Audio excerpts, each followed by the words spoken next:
نحمده ونصلي على رسوله الكريم اما بعد فاعوذ باللہ من الشیطان الرجیم بسم اللہ الرحمن الرحیم۔ محترم ناظرین و سامعین، السلام علیکم ورحمۃ اللہ وبرکاتہ۔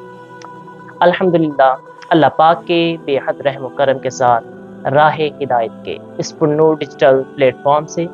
آج ہم ایک نئے سلسلے کا آغاز کرنے جا رہے ہیں، جس میں آپ کے ساتھ میں حافظ محمد شاہد شفیق مصطفی اسلامی معیشت کو قرآن و حدیث کی روشنی میں سمجھنے اور بقدر استطاعت اس پر عمل کرنے کی کوشش کریں گے، اور یہی ہمارے سلسلے کی کڑی کا عنوان ہوگا، یعنی اسلامی معیشت قرآن حدیث کی روشنی میں۔ اللہ سبحانہ تعالیٰ سے دعا ہے کہ باوسیلہ وجہ تخلیق کائنات خاتم النبیین رحمت للعالمین حضرت محمد مصطفیٰ صلی اللہ علیہ وآلہ وسلم کے اور زیر نگرانی پیر و مرشد حضرت الحاج صوفی غلام مصطفیٰ شاہ ناصری نقیبی دامت برکاتہم العالیہ کی صحیح معنوں میں بیان کرنے اور سمجھنے کی توفیق عطا فرمائے، آمین۔ میرے راہ ہدایت کے ناظرین و سامعین، اس فانی دنیا میں ہر انسان کو ایک مقررہ مدت کے لیے بھیجا گیا ہے، جسے عرف عام میں ہم زندگی کہتے ہیں۔ پھر اسے ایک روز اپنے خالق حقیقی کو جا ملنا ہے، جس میں کوئی دوسری رائے نہیں۔ اس دنیاوی زندگی میں رہتے ہوئے ہر انسان کو گزر بسر کرنے کے لیے کچھ نہ کچھ سامان زندگی درکار ہوتا ہے۔ چند بنیادی ضروریات جیسا کہ جسم ڈھانپنے کے لیے کپڑا، رہنے کے لیے جگہ، پیٹ بھرنے کے لیے خوراک، آنے جانے کے لیے سواری، اور ان سے متصل دوسری اور چیزیں۔ انہی چیزوں کے بارے میں اللہ سبحانہ تعالیٰ قرآن پاک میں سورۃ الاعراف آیت نمبر 24 میں ارشاد فرماتا ہے، قال اهبطوا بعضكم لبعض عدو ولكم في الارض مستقر ومتاع الى حين۔ ترجمہ، تم سب نیچے اتر جاؤ، تم میں سے بعض کے دشمن ہیں، اور تمہارے لیے زمین میں معین مدت تک جائے سکونت اور متاع حیات مقرر کر دیے گئے۔ گویا تمہیں زمین میں قیام و معاش کے دو بنیادی حق دے کر اتارا جا رہا ہے، اس پر اپنا نظام زندگی استوار کرنا۔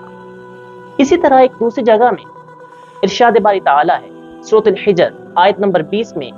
اللہ سبحانہ تعالیٰ ارشاد فرماتا ہے، وَجَعَلْنَا لَكُمْ فِيهَا مَعَائِشَ وَمَن لَّسْتُمْ لَهُ بِرَازِقِينَ۔ ترجمہ، اور ہم نے اس میں تمہارے لیے اسباب معیشت پیدا کیے، اور انسانوں، جانوروں اور پرندوں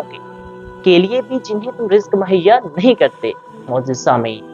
رزق کی تلاش میں اللہ سبحانہ تعالیٰ تمام لوگوں سے مخاطب ہو کر فرماتا ہے،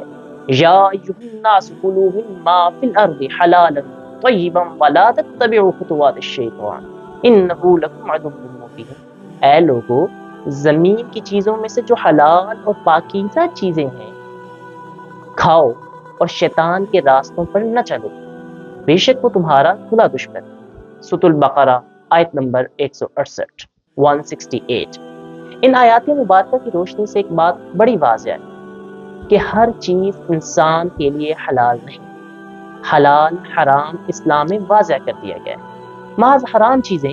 یعنی جن کا نام لے کر قرآن و حدیث میں بتا دیا گیا، جیسے کہ سور کا گوشت، خون، مردار وغیرہ ہی حرام نہیں، بلکہ حرام ذرائع سے کمایا گیا مال اور ان سے خریدی گئی تمام چیزیں بھی حرام۔ جب تک ہم خود اور اپنے اہل عیال کو حلال لقمہ نہیں کھلائیں گے، تب تک ہمارے وجود کا حصہ بننے والی خوراک، تن پر پہنے جانے والا کپڑا، سفر کے لیے لی جانے والی سواری، رہائش کے لیے لی جانے والی جگہ اور ان سے متصل تمام دوسری چیزیں بھی حرام تصور ہوں گی، اور حرام میں رہتے ہوئے ہم ایمان کا مزہ نہیں چکھ پائیں گے۔ لہٰذا ہمیں اپنی معیشت کو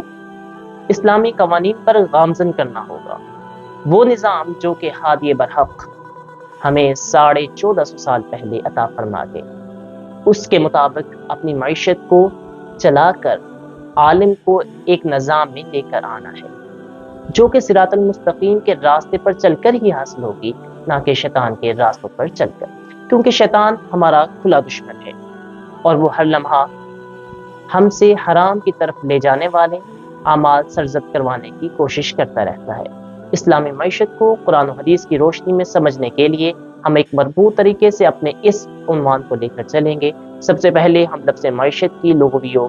اور اصطلاحی معنی قرآن و حدیث کی روشنی میں سمجھنے کی کوشش کریں گے۔ پھر معیشت کی بنیادی اصطلاحات مسلم و غیر مسلم مفکرین کی آراء میں، معیشت کی اقسام، انبیاء کرام کی معیشت، عہد راشدہ، خلافت عہد راشدہ میں معیشت کا دور،